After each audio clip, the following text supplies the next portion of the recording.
तेरी वाणी जीवन की रोटी, नैनों की ज्योति अंधेरा मिटाती।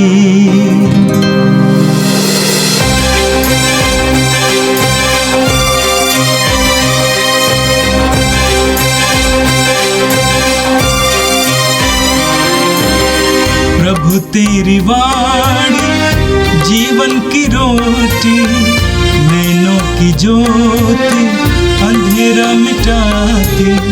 प्रभु तेरी वाणी जीवन की रोटी, नैनों की ज्योति अंधेरा मिटाती। वाणी वाणी वाणी वाणी वाणी पवित्र है, शाश्वत है, जीवन का मन्ना है। 4 दिसंबर शनिवार। पहला पाठ नबी इसायास का ग्रंथ, अध्याय 30, पद संख्याएं 19 से 21 और 23 से 26 तक। इस्राएल का परम पावन प्रभु ईश्वर यह कहता है, यरूशलेम में रहने वाली सियोन की प्रजा, अब से तुम लोगों को रोना नहीं पड़ेगा।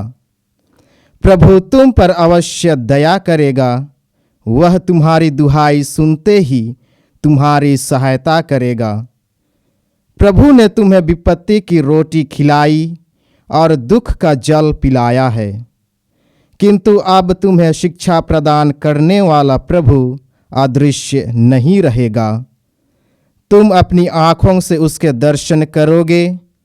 यदि तुम सन्मार्ग से दाएं या बाएं भटक जाओगे, तो तुम पीछे से यह वाणी अपने कानों से सुनोगे। सच्चा मार्ग यह है, इसी पर चलते रहो। वह तुम्हारे बोए हुए बीज को वर्षा प्रदान करेगा और तुम अपने खेतों की भरपूर उपज से पुष्टिदायक रोटी खाओगे। उस दिन तुम्हारे चौपाए विशाल चरागाहों में चरेंगे। खेत में काम करने वाले बैल और गधे सूप और डालियां से फटकी हुई नमक मिली हुई भूसी खाएंगे। महावध के दिन जब गाढ़ तोड़ दिए जाएंगे, तो हर एक उत्तुंग पर्वत और हर एक ऊंची पहाड़ी से उमड़ती हुई जलधाराएं फूट निकलेगी।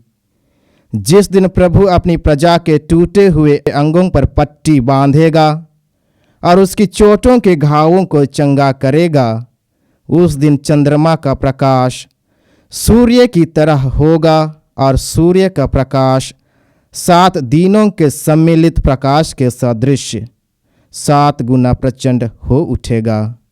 यह प्रभु की वाणी है। संत मत्ती के अनुसार आज का पवित्र सुसमाचार, अध्याय 9 वाक्यांश 35, अध्याय 10 वाक्यांश 1, 5 से 8 तक। लोगों को देखकर उन्हें उन पर तरस आया। यीशु सभागृहों में शिक्षा देते, राज्य के सुसमाचार का प्रचार करते, हर तरह की बीमारी और दुर्बलता दूर करते हुए सब नगरों और गांवों में घूमते रहते थे। लोगों को देखकर यीशु को उन पर तरस आया, क्योंकि वे बिना चरवाहे की भेड़ों की तरह थके मांदे पड़े हुए थे। उन्होंने अपने शिष्यों से कहा, फसल तो बहुत है, परंतु मजदूर थोड़े हैं। इसलिए फसल के स्वामी से विनती करो कि वह अपनी फसल काटने के लिए मजदूरों को भेजे। यीशु ने अपने 12 शिष्यों को अपने पास बुलाकर उन्हें अशुद्ध आत्माओं पर अधिकार दिया और अशुद्ध आत्माओं को निकालने तथा हर तरह की बीमारी और दुर्बलता दूर करने की शक्ति प्रदान की।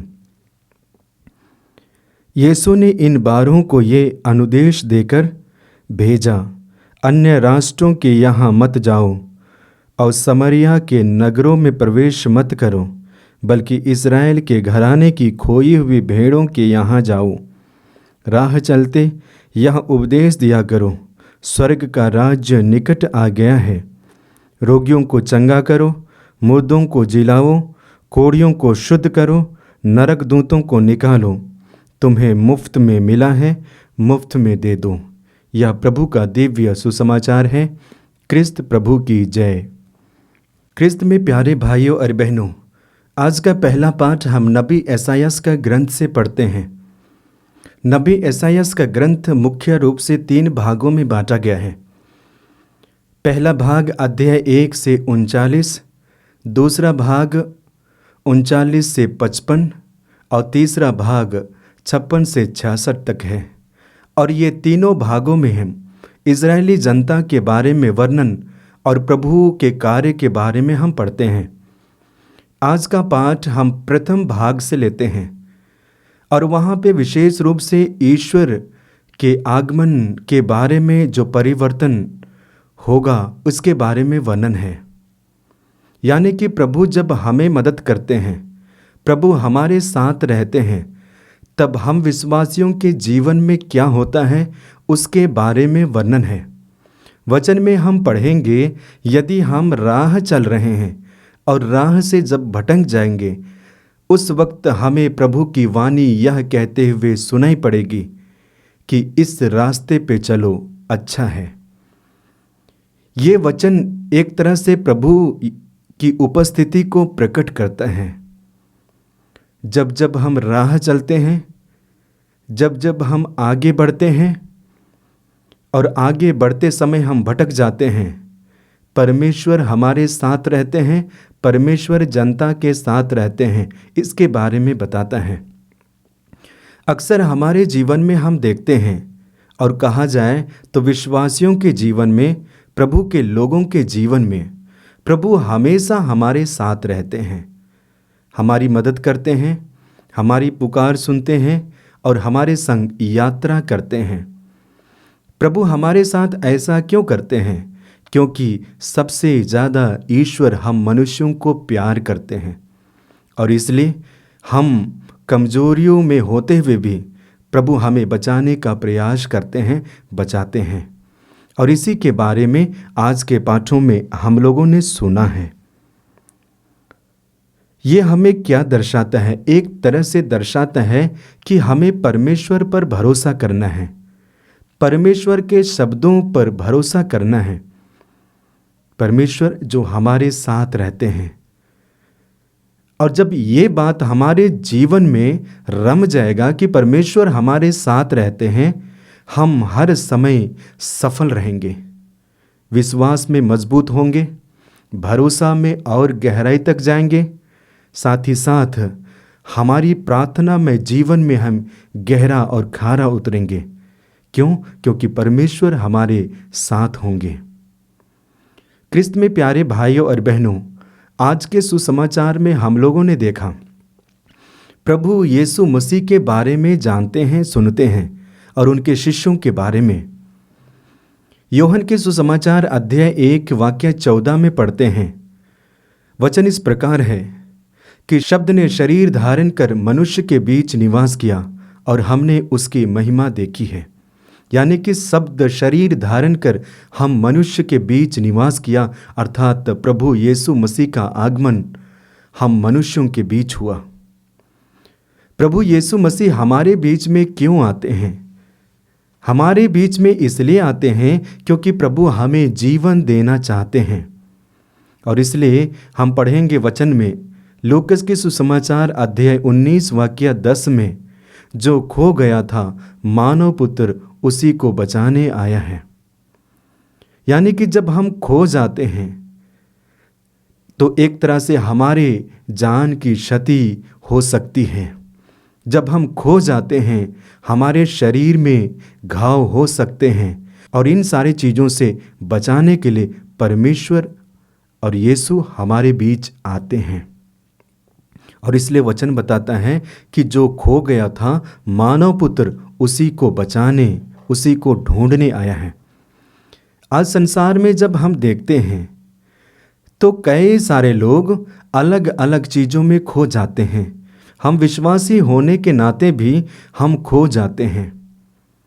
प्रार्थना करने वाले व्यक्ति होने के बावजूद भी कभी कभी हम खो जाते हैं।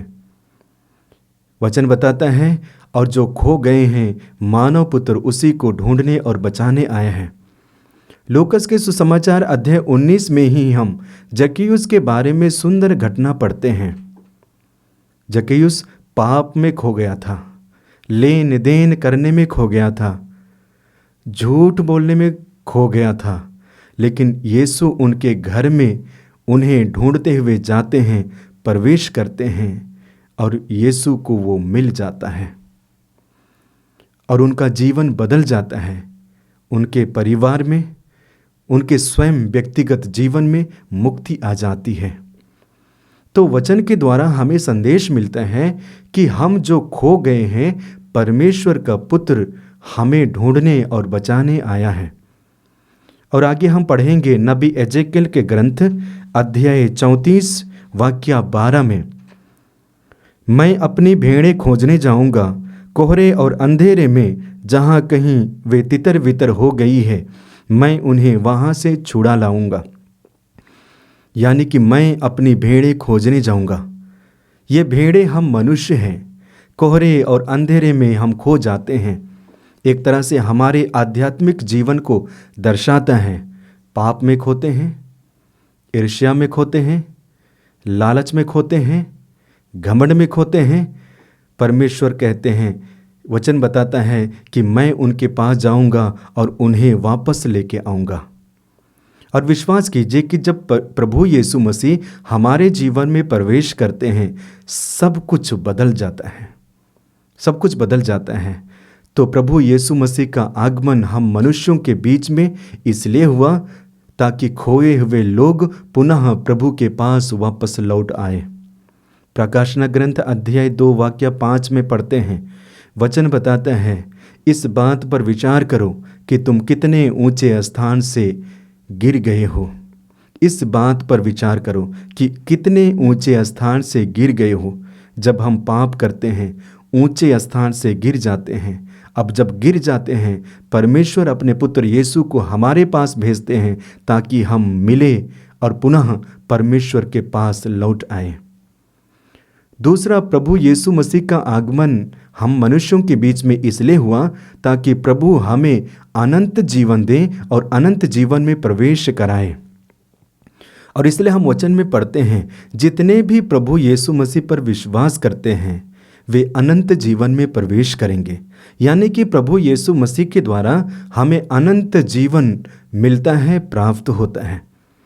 और सुंदर वचन जो बार बार हम दोहराते हैं, सुनते हैं, यूहन्ना के सुसमाचार अध्याय 3 वाक्य 16 में, ईश्वर ने संसार को इतना प्यार किया कि उसने उसके लिए अपने इकलौते पुत्र को अर्पित किया, और जिससे जो उसमें विश्वास करे उसका सर्वनाश ना हो बल्कि अनंत जीवन प्राप्त करे। जितने भी लोग प्रभु यीशु मसीह पर विश्वास करते हैं वे अनंत जीवन प्राप्त करेंगे, ये वचन बताता है। और इसलिए वचन के द्वारा हमारे लिए संदेश है कि प्रभु हमें अनंत जीवन देने के लिए आए हैं। आगे हम वचन में पढ़ेंगे यूहन्ना के सुसमाचार अध्याय 10 वाक्य 28 में, वचन इस प्रकार है, मैं उन्हें अनंत जीवन प्रदान करता हूँ, उनका कभी सर्वनाश नहीं होगा और उन्हें मुझसे कोई नहीं छीन सकेगा। मैं उन्हें अनंत जीवन प्रदान करता हूँ और मैं उन्हें अनंत जीवन प्रदान करूँगा। ये यीशु हमसे वादा करते हैं। वे कभी विचलित नहीं होंगे और मुझसे वे छीने नहीं जाएंगे, ये यीशु वादा करते हैं। क्यों? क्योंकि उन्होंने अनंत जीवन देने के लिए आए हैं। क्रिस्त में प्यारे भाइयों और बहनों, हम अपने जीवन में देखते हैं जब हम प्रभु के नज़दीक आते हैं, शैतान हमारे आसपास मंडराते रहता है। जब हम प्रभु की उपस्थिति में होते हैं, शैतान हमारे पास मंडराते रहता है और हमें प्रभु के सानिध्य से दूर ले जाता है, खींच ले जाता है, हटा लेता है। लेकिन प्रभु हमसे वादा करते हैं, मुझसे मेरी जनता को कोई छीन नहीं सकेगा। क्यों? क्योंकि मेरे द्वारा उन्हें अनंत जीवन प्राप्त होगा। और आज के सुसमाचार में हम लोगों ने देखा प्रभु यीशु मसीह यही करते हैं। शहर शहर, गांव गांव और लोगों के बीच में जाते हैं और ईश्वर के राज्य के बारे में बताते हैं, संदेश सुनाते हैं, सुसमाचार की घोषणा करते हैं। इतना ही नहीं, प्रभु यीशु मसीह जो कार्य करते हैं, अंधों को दृष्टि, लंगड़ों को वाणी और गूंगों को बोलने के लिए शक्ति, रोगियों को चंगा करते हैं, अब उसी कार्य को करने के लिए अपने शिष्यों को अधिकार देते हैं, शक्ति और सामर्थ्य प्रदान करते हैं और भेजते हैं, जाओ संसार के कोने कोने में। लेकिन याद रखना, जब आप जा रहे हैं तो सुसमाचार का प्रचार रास्ते पे करते जाओ, रोगियों को चंगा करो, अशुद्ध आत्माओं को निकालो और अंधों को दृष्टि दो, ये सारे कार्य करने के लिए। ख्रिस्त में प्यारे भाइयों और बहनों, जब आज इस वचन को पढ़ते हैं तो प्रभु भी हमारे साथ रहते हैं, प्रभु भी हमें इस्तेमाल करते हैं, जैसे उन्होंने अपने शिष्यों को स्वयं जहाँ पे वे जाने वाले थे भेजते हैं, जो कार्य वो करने वाले थे शिष्यों को करने के लिए आदेश देते हैं, ठीक उसी प्रकार प्रभु भी हमें और आपको इस्तेमाल करना चाहते हैं। बात रही हम प्रभु से कितना जुड़ते हैं, इसलिए वचन में हम पढ़ते हैं, फसल तो बहुत है लेकिन मजदूर कम है।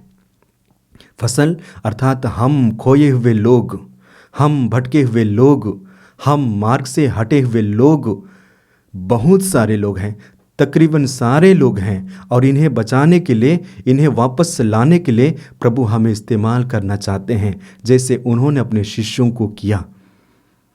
और कौन प्रभु के पास आते हैं, कौन प्रभु के कार्य को करते हैं? हम में से कई सारे लोग करते हैं, धन्यवाद देते हैं, लेकिन हम में से कितने सारे लोग ऐसे होते हैं जो कार्य को नहीं करना चाहते हैं। प्रभु से हमारे लिए संदेश है कि हम प्रभु से जुड़े रहें।